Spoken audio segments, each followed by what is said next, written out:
각 가정에서 오늘도 온라인으로 함께 금요 기도에 참여하시는 한 분 한 분을 주님의 이름으로 축복하고 환영합니다. 이 시간 함께 하나님 말씀을 통해서 은혜를 나누고자 합니다. 오늘 그의 힘의 능력으로 강건하여지고라는 제목을 통해서 은혜를 나누고자 합니다. 요즘 우리 시대에 가장 흥행하는 영화들의 장르를 좀 한번 살펴보았습니다. 다른 영화들도 흥행을 하지만 대부분 제가 보니까요, 요즘은 영웅이 나오는 영화들이 많은 인기를 누리고 있는 것 같습니다. 그 중에서도 우리들 모두 다 잘 알고 있는 영화이기도 한데요, 굉장히 많은 인기를 받았던 영화 중에 하나가 바로 어벤져스라는 영화인 것 같습니다. 영웅들이 지구를 지키기 위해서 모두 한자리에 모여서 연합하여 지구를 지키는 그러한 내용의 영화를 담고 있습니다. 그 영화에는 여러 영웅들이 나오고 각 인물들마다 초능력들을 갖고 있습니다. 하지만 제가 그 영화를 보면서 참 이것이 없으면 영웅 대접받기가 힘들지 않을까라는 그런 생각을 하게 된 캐릭터가 하나 있었는데요. 그 캐릭터가 바로 아이언맨이었습니다. 아이언맨은 특수 제작된 슈트가 없으면 사실 영웅이라고 보기에는 조금 어렵지 않나라는 생각을 좀 해보게 되었습니다. 싸움도 못하고 나약한 그런 사람으로 나오는데, 하지만 아이언맨이 특수 제작된 슈트를 입게 되면 총을 맞아도 끄떡없고 하늘을 날 수도 있고 적군들을 물리칠 수 있는 능력을 지니게 된 그런 영웅으로 나와 있습니다. 여러분, 물론 이것은 영화입니다. 이 영웅이라고 불리우는 각각의 캐릭터들이 평소에는 평범하게 살아가지만 전투가 시작되면 나름대로 전투에 참여할 각자의 옷을 입고 나타나게 됩니다. 오늘 본문에서는 예수 그리스도를 믿는 우리에게 영적 전투에 참여하는 예수 그리스도의 군사라고 말하고 있습니다. 우리가 비록 영웅들처럼 초인적인 능력을 지니고 있지는 않지만 말씀에서는 영적 전쟁에 참여하도록 우리에게도 특별한 무기가 있다고 말하고 있는 것입니다. 그것을 지니면 우리는 악한 영들과 싸워 이길 수 있다라는 말씀입니다. 오늘 본문을 통해 우리는 어떻게 영적 전쟁에 준비하는지 말씀으로 은혜를 나누는 시간이 되기를 바랍니다. 오늘 읽은 본문 10절부터는 우리에게 그리스도인의 영적 전쟁의 성격과 무장의 필요성에 대하여 말씀을 전하고 있습니다. 그리고 13절에서 말씀하고 있는 것처럼 우리에게 전신갑주를 입고 전투 자세로 서라고 우리에게 말씀하고 있는 것인데요. 여러분, 영적 전쟁이라는 말씀을 들어보셨을 것입니다. 영적 전쟁이라는 것이 무엇일까요? 네, 영적 전쟁은 죄와 사망의 권세가 장악하고 있는 이 세상을 살아가는 성도가 매일 치러야 하는 거룩한 전쟁, 우리는 이것을 영적 전쟁이라고 말을 합니다. 즉, 예수님을 믿는 저와 여러분들이 수행해야 할 전쟁인 것입니다. 이 전쟁은 한없이 연약한 우리들의 싸움을 말하는 것이 아니라 영적 전쟁은 악한 영, 바로 마귀의 세력들과의 싸움이라는 것을 오늘 우리가 읽은 본문에서 밝히고 있는 것입니다. 오늘 말씀을 통해 가장 먼저 우리가 볼 수 있는 것은 우리는 겸손함으로 우리의 연약함을 인정해야 한다는 것입니다. 먼저 본문 10절을 제가 다시 한번 봉독해 올리겠습니다. 끝으로 너희가 주 안에서와 그 힘의 능력으로 강건하여지고. 아멘. 대한민국의 모든 남자라고 한다면 군대를 다녀오게 되어 있습니다. 입대를 하면은요, 가장 먼저 하는 게 무엇일까요? 저도 처음 입대할 때 총을 바로 줄 줄 알았는데요. 훈련소에 가장 먼저 입소를 하게 되면 가장 먼저 하는 것은 입대하기 전에 입었던 옷들과 더불어 갖고 있던 생각들, 마음까지 벗는 시간을 갖습니다. 입대를 했다고 해서 바로 총기를 주거나 실전에 투입이 되는 것이 아니었습니다. 군인이 되기까지의 생각을 하게 하고 일종의 정신적인 훈련을 먼저 받게 되어 있었습니다. 우리도 마찬가지인 것 같습니다. 우리가 주 안에서 훈련을 받고 강해지면 비로소 우리에게 하나님이 영적 전쟁을 위한 전신갑주를 허락해 주신다라는 것입니다. 우리를 하나님과 멀게 하고 하나님과의 관계를 깨트리게 하는 게 바로 악한 영, 마귀인 것입니다. 오늘 말씀에서는 마귀들과의 세력들과 싸우라고 우리에게 말씀하고 있습니다. 우리가 누군가와 싸우려면 전략도 필요합니다. 힘도 필요합니다. 그리고 견줄 만한 능력도 필요합니다. 영적 싸움도 마찬가지입니다. 마귀들과 싸우려면 우리에게도 그들을 대적할 만한 힘과 능력이 필요하다라는 것입니다. 하지만 우리는 어떻습니까?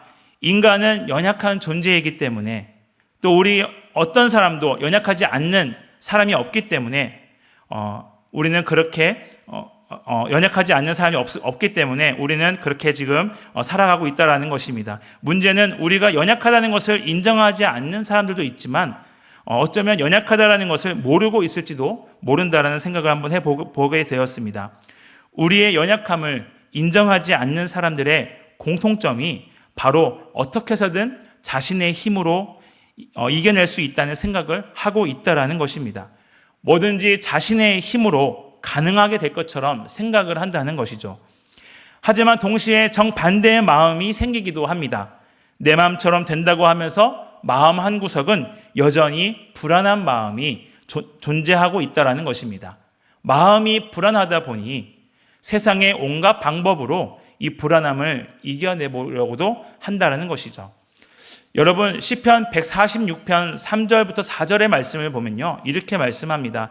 방백들을 의지하지 말며 도울 힘이 없는 인생도 의지하지 말지니 라고 말씀합니다. 사람을 보고 의지하는 그 순간 믿었던 것이 무너지게 되어 있습니다. 그것으로부터 나에게 오는 허무함과 공허함은 우리가 감당하기가 쉽지 않을 것입니다. 혹시 이 시간에도 우리의 연약함을 인정하지 않는 분들이 계십니까? 아니면 우리의 연약함을 아직 모르는 분들이 계십니까? 그렇다면 오늘 바울이 우리에게 10절에서 고백하는 이 말씀이 큰 위로의 말씀이 되시기를 주님의 이름으로 소망합니다. 왜냐하면 오늘 10절의 그 말씀은 연약한 우리가 강해질 수 있는 방법을 알려주고 있기 때문에 그렇습니다.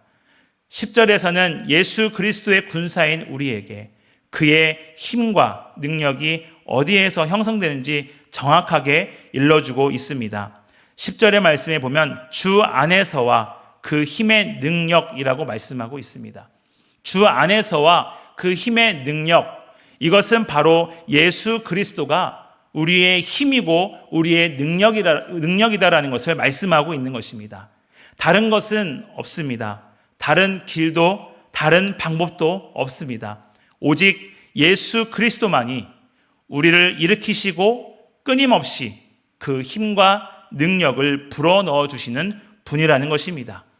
예수 그리스도가 바로 오늘 저와 여러분들의 모든 힘과 능력의 근원이 되실 줄로 믿습니다. 왜 그렇습니까? 히브리서 말씀을 보면 히브리서 12장 2절에서도 예수님은 온전케 하시는 분이라고 말씀하고 계십니다. 그리고 바울도 예수님에 대해 빌립보서 4장 13절에서 이렇게 고백을 합니다. 내게 능력 주시는 자 안에서 내가 모든 것을 할 수 있느니라. 할렐루야. 바울도 자신이 아무것도 할 수 없는 무능력한 존재라는 것을 인정하며 고백한 구절입니다. 여러분, 하나님을 믿는 그리스도인들은 이 세상을 감당할 힘도 지혜도 능력도 없습니다. 그래서 우리에게 필요한 것이 예수 그리스도인 것입니다. 오직 예수님을 의지해야 하는 것입니다. 우리가 하나님께 의지하며 나아갈 때 우리에게 그 힘과 능력을 부어주신다라는 것을 믿으시는 여러분들 되시기를 바랍니다. 여러분, 항상 우리는 영적 전쟁을 합니다. 지금도 우리는 매 순간 아주 치열하게 영적 전쟁을 하고 있습니다. 우리가 예수님을 믿고 하나님의 자녀가 되는 그 순간 주님께 가기 전까지 수없이 해야 하는 것이 바로 이 영적인 전쟁이라는 것입니다.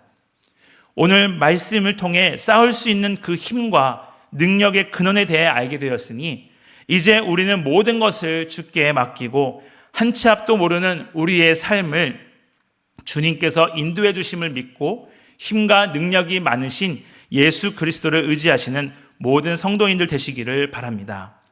다음으로 말씀을 통해 볼 수 있는 것은 우리가 영적 전쟁을 해야 할 대상에 대해서 정확하게 알아야 된다는 것을 말씀하고 있습니다.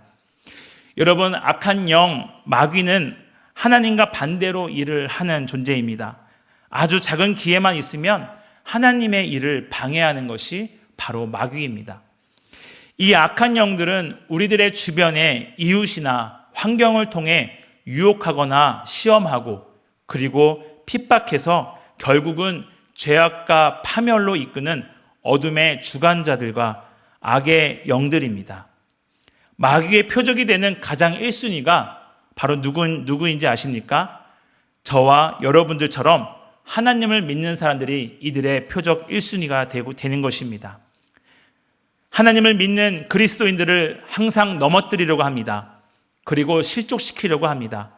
그것을 통하여서 믿는 사람들이 하나님을 원망하게 하고 하나님을 떠나게 하는 것이 마귀들의 임무인 것입니다.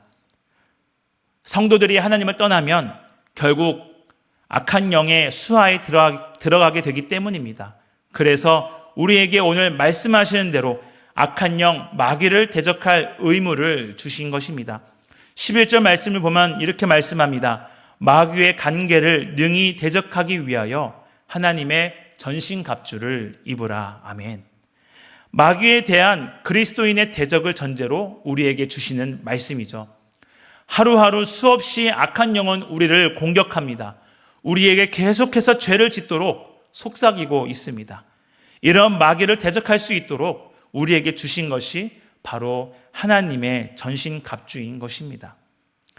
전신갑주는 전쟁터에 나가는 군인들이 입는 것을 의미합니다. 하지만 오늘 말씀에서 우리에게 말씀하시는 그 전신갑주는 일반적인 것이 아닌 하나님의 전신갑주를 말하고 있는 것입니다. 마귀를 대적하는 건 모든 교회와 모든 성도들에게 말씀하신 것입니다. 우리가 마귀를 대적할 때 전신갑주를 입어야 하는 것은 저와 여러분들의 영적인 생활에서 피 흘리기까지 처절하게 싸워야 할 싸움터가 바로 우리의 삶의 현장이 되기 때문에 그렇습니다. 우리의 삶의 자리에서 만나는 마귀들을 상대하기 위해서 오늘 저와 여러분들은 반드시 하나님의 전신갑주를 입어야 한다는 것입니다. 우리가 분명하게 생각해야 될 것은 오늘 말씀에서도 우리에게 일러주고 있는 것처럼 마귀가 어떤 존재인지, 마귀에 대해 어떻게 알고 있는지 우리에게 다시 한번 정확하게 알아야 한다는 것을 말씀하고 있습니다. 전쟁도 그렇고 스포츠도 마찬가지입니다. 상대를 알고 전투를 하거나 경기를 할 때 백전백승하는 것처럼 우리도 우리를 괴롭히는, 우리를 유혹하는 상대를 알아야 한다는 것입니다. 아무리 전략이 좋고 준비가 완벽하다고 하더라도 나와 싸우는 상대를 파악하지 못하면 훌륭한 전략도 그 준비도 의미가 없게 되는 것입니다. 우리가 싸워야 할 대상 마귀는 어떤 존재일까요? 마귀는 눈에 보이지 않는 영적인 존재입니다. 그리고 능력이 많은 존재입니다. 말씀에도 세상의 권세를 잡은 자라고 말씀하고 있지 않습니까? 사람의 생명을 빼앗을 수도 있고 세상의 모든 것을 제 뜻대로 움직일 수 있는 그런 능력을 갖고 있는 것이 바로 악한 영 마귀라는 것입니다. 마귀는 우리를 공격할 때 어떤 모습으로 다가오는지 11절에서 이렇게 표현하고 있습니다. 마귀의 관계라고 표현을 합니다. 마귀의 관계는 여러분 악한 꾀를 말하고 있습니다. 즉 마귀가 우리를 유혹할 때 굉장히 화려하거나 또 눈에 보이는 것으로 우리를 공격하는 것이 아니라는 것입니다. 우리에게 속삭이고 속이고 거짓말해서 결국은 우리의 판단을 흐리게 한다는 것입니다. 우리가 옳고 그름을 판단하지 못하도록, 하나님의 것을 선택하지 못하도록 우리의 생각을 장악한다는 것입니다. 우리가 조심스럽게 여겨야 하는 것은, 그래서 우리는 생각과 마음을 잘 지켜야 한다는 것입니다. 12절에 우리의 씨름은 혈과 육을 상대하는 것이 아니오라고 말씀합니다. 마귀의 공격 패턴을 잘 알고 있는 성도, 즉 교회 안에 저와 여러분들밖에 없음을 기억하시면서 우리가 우리의 싸움의 대상을 혼돈하여 사람을 공격하고 헐뜯고 정죄한다면 공동체가 분열될 수밖에 없습니다. 그리고 하나님과의 관계도 무너지게 된다는 것입니다. 이것은 우리가 대상을 잘 알지 못하고 영적 전쟁을 할 때 나타나는 결과인 것입니다. 결국 마귀의 승리가 되는 것입니다. 성경은 보니까 욥의 삶을 잠시 보게 되었습니다. 욥은 아내가 떠나고 자녀와 가축과 종들과 모든 것을 잃고 몸에는 발바닥부터 정수리까지 종기가 나서 질그릇 조각으로 몸을 긁을 정도의 고통스러운 상황에도 불구하고 하나님을 원망하지 않는 것으로 우리가 알고 있는 아주 위대한 인물입니다. 왜 그럴 수 있었을까요? 욥은 자기 자신을 그렇게 한 것이 누구인지 알고 있었고 분별하고 있었기 때문에 원망과 서운함, 속상한 마음 이런 감정들보다는 오히려 하나님께 감사의 고백을 할 수 있었던 것입니다. 그의 믿음으로 최악의 상황이었지만 담대하게 감당했다는 것을 우리는 알 수 있습니다. 여러분, 지금도 우리를 무너뜨리려고 하는 많은 영적 전쟁, 영적 도전이 있습니다. 무모하게 우리의 힘으로, 우리의 노력으로 이겨내려고 하지 마시고 저와 여러분들은 하나님께 속한 자이심을 인정하시고 반드시 하나님이 허락하신 하나님의 전신갑주를 입어서 주님이 주신 힘과 능력으로 우리의 연약한 부분들을 회복하시는 모든 성도인들이 되시기를 주님의 이름으로 축복합니다. 여러분들의 상황이 최악으로 빠져 있을지라도 믿음으로 이 상황을 담대하게 감당하시는 모든 성도인들 되시기를 바랍니다. 여러분, 우리에게 어떤 문제가 있을 때에는 그 문제는 사람에게 있는 것이 아닙니다. 하나님의 말씀에 불순종하게 하고 죄를 짓게끔 하는 배후 세력들이 있다는 것을 알아야 할 것입니다. 그 세력도 바로 우리가 싸워야 할 악한 영 마귀라는 것입니다. 마귀의 세력에 당하지 않도록 저와 여러분들은 더욱 빈틈없이 준비를 해야 할 것입니다. 완전 무장되지 않았는데 어떻게 전쟁에서 우리가 이길 수 있겠습니까? 여러분, 비무장지대에서 근무하는 군인들처럼 언제든지 싸울 준비와 늘 경계태세를 하고 있어야 한다는 것입니다. 우리에게 있어서 경계한다는 것, 그것은 기도하는 것입니다.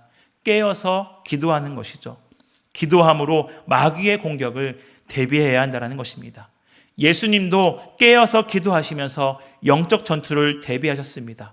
하지만 반대로 제자들은 깨어있지 못하여서 영적 전투에 대비하지 못하는 것도 우리가 말씀을 통해서 볼 수가 있습니다. 우리는 하나님의 능력을 힘입어야 절대 넘어지지 않을 수 있습니다. 특별히 요즘처럼 영적 생활하기가 쉽지 않은 삶에 노출이 되어 있는 이런 상황 가운데서도 어쩌면 우리가 온라인 예배를 드리는 가운데 우리의 마음가짐과 우리의 자세와 태도들이 마치 하나의 습관처럼 버릇처럼 드려지는 예배가 되고 있지는 않습니까? 아무것도 아닌 것 같지만 이런 영역들을 마귀들은 늘 이용하고 괜찮다라는 합리화를 시키고 있습니다. 그런 틈이 조금이라도 생기면 우리의 신앙과 삶 속의 마귀는 침투하게 되어 있습니다. 그리고 그 틈을 타서 나를 무너뜨리고 공동체를 무너뜨리고 있다는 것입니다. 여러분, 혹시라도 이런 모습이 저와 여러분들께 있다면 이 저녁에 함께 하나님 앞에 회개하시기를 바랍니다. 그리고 그 틈이 보이지 않도록 우리가 영적으로 성령의 능력 안에서 깨어서 기도로 재정비하시는 우리 모든 여의도 침례교회 성도인들 되시기를 주님의 이름으로 부탁드립니다. 제1차 세계대전 말에 있었던 이야기 하나를 함께 나누고 말씀을 마무리하겠습니다. 제1차 세계대전 말에 영국군의 총사령관인 에드먼드 알렌비라는 장군이 있었습니다. 그는 신실한 기독교인이었습니다. 그리고 기도하는 사람이었습니다. 당시 예루살렘은 이슬람 국가인 터키가 차지하고 있었는데 영국 국왕이 알렌비 장군에게 예루살렘을 정복하라는 명령을 내렸습니다. 그런데 당시 터키군은 세계 최강을 자랑하는 군대였기에 예루살렘 정복이 말처럼 그렇게 쉬운 일은 아니었습니다. 방법이 한 가지 있었다면 폭격을 가하여서 점령해야 하는데 그렇게 되면 예루살렘 성의 파괴가 불가피한 상황이었습니다. 알렌비 장군은 예수님께서 걸으셨던 거룩한 도성 예루살렘을 도저히 자기 손으로 파괴할 수가 없었습니다. 그래서 공격을 하지 않고 영국 국왕을 찾아가서 대가를 치루서라도 예루살렘을 점령해야 할 것인지를 물었습니다. 이에 국왕이 무차별 포격을 하지 않고 예루살렘 성벽을 차지할 수 있는 방안을 마련해 오라고 명령하였습니다. 그때부터 이 알렘비 대장은 하나님 앞에 금식하면서 기도했습니다. 그리고 하나님께 매달렸습니다. 이슬람 국가에 점령당한 예루살렘을 되찾아서 하나님께 드릴 수 있도록 도와달라고 기도했습니다. 모든 장병들에게도 함께 기도하도록 명령했습니다. 그런데 놀라운 일이 생겼습니다. 예루살렘 성 안에 있는 터키군은 알렘비 장군이 군대를 이끌고 왔다는 소식을 접하고 큰 두려움에 사로잡혔습니다. 왜냐하면 알렘비라는 말이 터키 말로 하나님이 대항하신다, 하나님이 저항하신다라는 뜻이었기 때문에 그렇습니다. 터키 군들은 우리가 어떻게 하나님께 저항할 수 있다는 말인가 하고는 두려워했습니다. 실제로는 당시 터키군이 영국군보다 더 강하고 사기도 높았다고 합니다. 그런데 알렘비 장군의 이름만 듣고 전의를 상실해버린 것입니다. 마침내 터키군은 예루살렘 성문을 열고 무조건 항복하겠다는 뜻을 영국군에게 전달했고, 영국군은 총 한 번 쏘지 않고 알렘비 대장의 선두로 모자를 벗어들고 찬송을 부르며 예루살렘 성에 입성했다라는 이야기입니다. 우리가 오늘 살펴보진 않았지만 6장 18절에도 보면 바울은 우리에게 마지막으로 비밀병기를 하나 일러주는 부분이 있는데요. 그것이 바로 기도입니다. 어느 전쟁이든 무기가 좋다고 해서 무조건 이기는 것은 아닙니다. 좋은 무기가 있다면 좋은 전술도 있어야 한다는 것이죠. 바로 우리들의 정신무장을 시켜줄 것이 바로 이 기도인 것을 말씀하고 있는 것입니다. 모든 기도와 간구를 하되 성령 안에서 기도하고, 우리가 알렘비 장군이 기도함으로 전쟁에서 승리했던 것처럼 늘 성령 안에서 깨어 기도하셔서 언제든지 마귀와의 영적 전쟁을 할 수 있는 준비된 저와 여러분 되기를 주님의 이름으로 소망합니다. 여러분, 지금은 우리가 VIP 새생명 축제로 영혼구원을 위해 힘쓰는 시기입니다. 그런데 코로나로 인하여서 다른 때와는 다르게 복음을 전하는 우리의 사명을 다 감당하지 못하고 영적으로 많이 위축되지는 않았는지 되돌아보게 되었습니다. 하지만 여러분, 언제나 전쟁에서 승리로 이끌어 주실 하나님이 여러분들과 함께 하십니다. 여러분들을 이끌어 주실 것입니다. 우리는 끝까지 하나님의 전신갑주를 입고 성령의 도우심으로 우리의 이웃과 가족들에게 복음을 전하는 귀한 사역을 감당하시는 여러분 되시기를 부탁드립니다. 영혼 구원의 사역이 쉽지 않습니다. 더군다나 우리의 가족을 주님께로 인도하는 것은 더 쉽지 않을 것입니다.